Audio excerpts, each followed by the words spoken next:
So 555 days ago, 56, excuse me, 556 days ago, on October 7th, 2023, our hearts and our world shattered, like the matzah that was broken at our Sedarim, at our Seders, last night and the night before.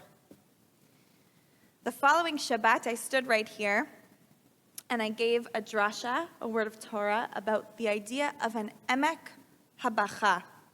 Lecha Dodi, the verses of Lecha Dodi talk about this valley of tears. And I talked about how these words encourage us actually to let ourselves dwell in the sadness, in the fear of it all. It's necessary to let ourselves feel pain. At a certain point in our Pesach Seder, we do just that.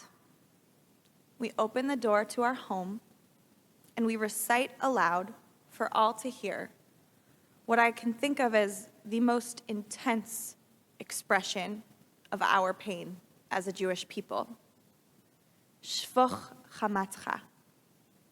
Pour out your wrath, El Hagoyim Asher Lo Yaducha, upon the nations that don't recognize you. For they have devoured Jacob and laid waste his dwelling.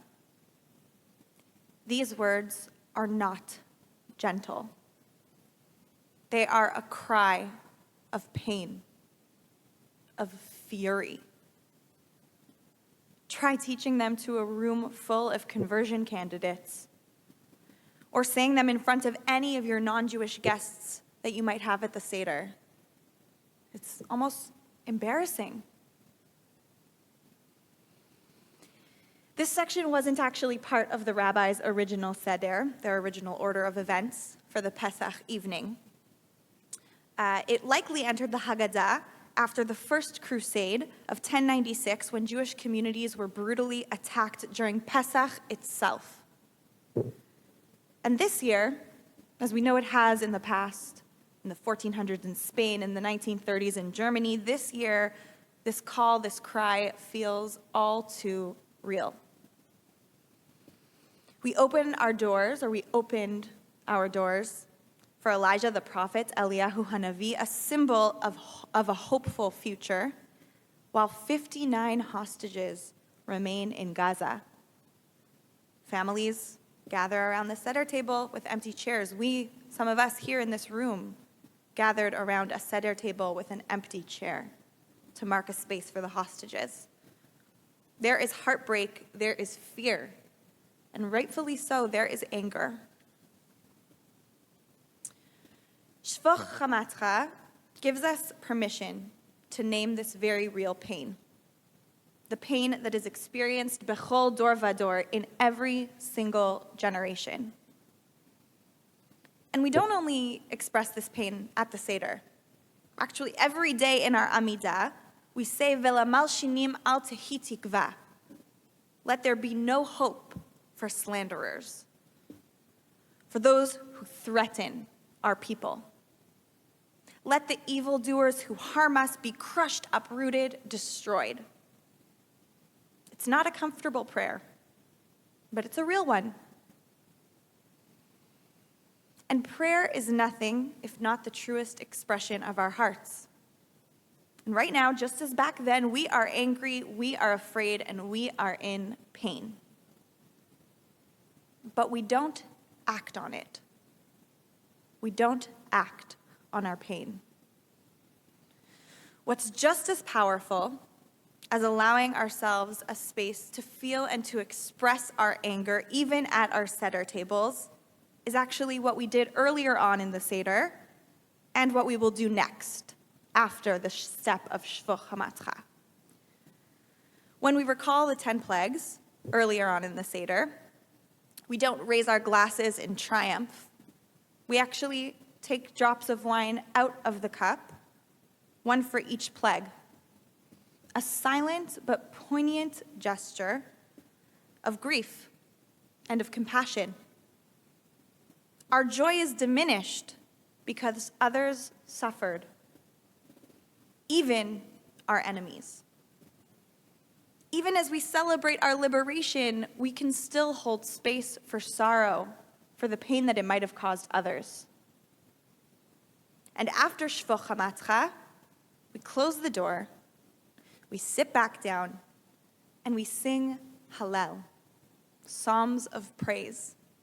The words that come out of our mouth are words of gratitude, of hopefulness. We find the afikoman, the broken matzah, and we eat it, tasting both the bitterness of slavery, our pain, and the sweetness of redemption, our hope. And we end our Seder not with vengeance, but with a hopeful vision. L'shana haba'a b'Yerushalayim, next year in Jerusalem. Not just a place, but an idea of wholeness, of peace, of shleimut, of redemption. Rabbi Rodin offered me to take a look at the Haggadah that she uses at her Seder table, A Different Night, it's called, that Haggadah. And on the page that has Shfoch Chamat'cha on the top, right underneath, is a poem called Shfoch Ahavatcha, pour out your love. I love that balance. It's okay to feel pain. It's okay to cry out in pain. But what do we do next? How do we act? What do we say? How do we remedy that pain in the world? Not actually by bringing revenge or vengeance, but by seeking love, by pouring love out, by adding more love to this world. We are allowed to rage. We are allowed to name injustice. We are allowed to cry out to God with every ounce of pain in our hearts and in our bodies. Even and perhaps especially during a holiday that marks our movement from slavery and oppression toward joy and freedom. The Seder teaches us that anger, heartbreak, has an important place, but so does compassion, and so does hope. We're not asked to skip over the pain, but we're guided towards something more. We are asked to use our pain, our brokenness, our yachats, to find hope, to seek redemption and sweetness, to search for the afikoman. This Pesach, though our Seders have come and gone, may we bring our full selves to the metaphorical table, our anger and our compassion, our grief and our hope. And may we walk from the narrowness of this moment toward a future that holds healing, reunion, and redemption for all. Chag Sameach.